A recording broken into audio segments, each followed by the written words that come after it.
നിങ്ങൾക്ക് ഇഷ്ടമുള്ള പാർട്ട്ണറെ നിങ്ങൾ തന്നെ കണ്ടുപിടിച്ചോളാൻ പറഞ്ഞപ്പോഴും ഏത് സമയം മക്കള് പറയാം. രണ്ടുപേരും ഓക്കെ അത് അമ്മയ്ക്ക് അങ്ങ് വിട്ടു തരാനുണ്ടായ ഒരു സാഹചര്യം എന്തായിരുന്നു ചേച്ചി? ഞാനും ചോദിക്കാറുണ്ട്, എടാ ഞാൻ പറയും മക്കളെ നിങ്ങൾ തന്നെത്താനെ ആണെങ്കിൽ നമുക്ക് ഭയങ്കര റെസ്പോൺസിബിലിറ്റി കുറവാണ്.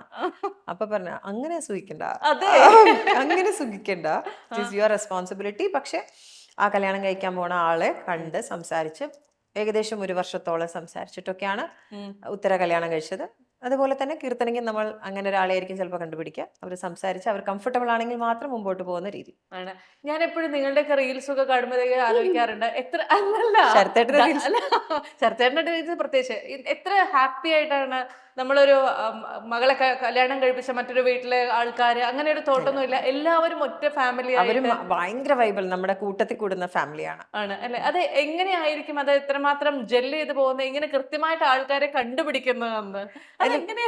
അങ്ങനെയല്ല വീണ, ഇപ്പം ഒരു കല്യാണം എന്ന് പറയുന്നത് 2 വ്യക്തികൾ മാത്രമല്ല എനിക്ക് എപ്പോഴും തോന്നിയിട്ടുള്ളത്, 2 കുടുംബങ്ങൾ ചേരലാണ്. അതെ അല്ലെ? അതെ. ഇപ്പൊ ഹസ്ബൻഡ് ആൻഡ് വൈഫ് വന്നു, കല്യാണം കഴിച്ചു, പിന്നെ അവർ മാത്രം അങ്ങനെയല്ലല്ലോ.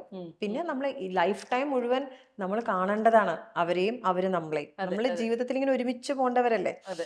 അപ്പോൾ നമുക്ക് പറ്റുന്ന വൈബുള്ള അല്ലെങ്കിൽ നമ്മളെ മനസ്സിലാക്കുന്ന ഒരു കുടുംബമായിരിക്കണം, ആ ഒരു വൈബ് ഉണ്ടാവണം.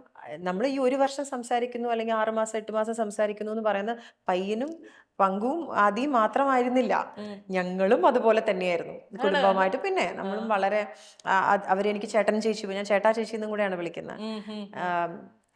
എനിക്ക് ശരിക്കും പറഞ്ഞാൽ എൻ്റെ ചേട്ടന്മാർ എന്നെ വിട്ടിട്ട് പോയതാണ്. എന്നെ വിട്ടിട്ട് പോയെന്ന് പറയാൻ പറ്റില്ല, ദൈവത്തിൽ അലിഞ്ഞു ചേർന്നു ഞാൻ വിശ്വസിക്കുന്നു. ആ അവർക്ക് പകരം അല്ലെങ്കിൽ അവർക്ക് പോലെ ഒരു ചേട്ടൻ വന്നു എന്നാണ് ഞാൻ ഈ ആദിയുടെ അച്ഛനെ വിശ്വസിക്കുന്നത്. സോ അതൊരു വൈബാണ്.